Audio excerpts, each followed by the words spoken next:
కాక భారతదేశ క్రైస్తవ సమాజం అంతా కూడా ఈరోజు దుఃఖంలో బాధలో వేదనతో ఉన్నారు.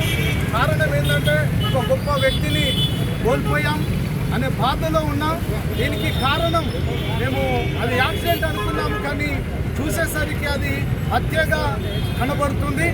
దానిపైన ఆంధ్రప్రదేశ్ ప్రభుత్వం తక్షణమే స్పందించి తగు చర్యలు తీసుకోవాలని క్రైస్తవ పక్షాన కరీంనగర్ జిల్లా కరీంనగర్ సేవకులందరం కలిసి మేము వారిని హెచ్చరిస్తున్నాం. ఒకవేళ దీనిపైన సరి అయిన విచారణ చేయక లేనిపోని రిపోర్ట్లు ఇస్తూ ఇష్టం వచ్చినట్టుగా ఏదైనా చేస్తే భారతదేశంలో మరి యొక్క ఉద్యమాన్ని మరి యొక్క పోరాటాన్ని ఈ ప్రభుత్వాలు చూస్తాయని క్రైస్తవ సమాజం హెచ్చరిస్తున్నాం.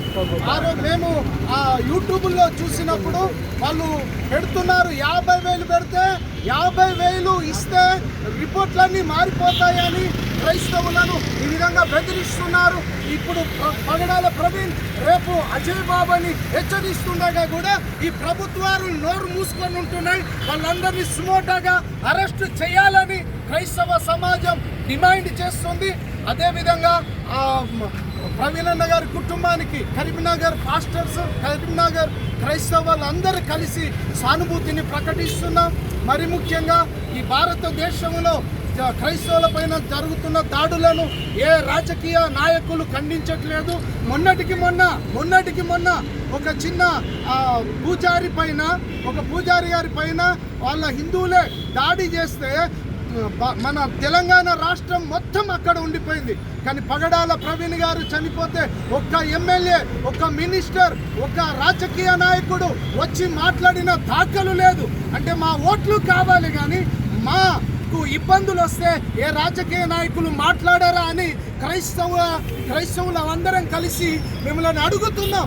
దీనికి తప్పకుండా తెలంగాణ ఆంధ్ర రాష్ట్ర ప్రభుత్వాలు దీనిపైన చర్య తీసుకోవాలని క్రైస్తవులుగా మేము మిమ్మల్ని డిమాండ్ చేస్తున్నాం. బ్రతిమిలాడడం మానుకున్నాం, డిమాండ్ చేయడం ప్రారంభిస్తున్నాం.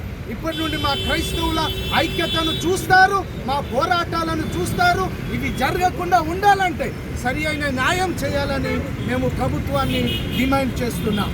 కరీంనగర్ క్రైస్తవుల పక్షాన మరి ఒక్కసారి అన్నగారి కుటుంబానికి సానుభూతి ప్రకటిస్తున్నాం. క్రైస్తవుల ఐక్యత.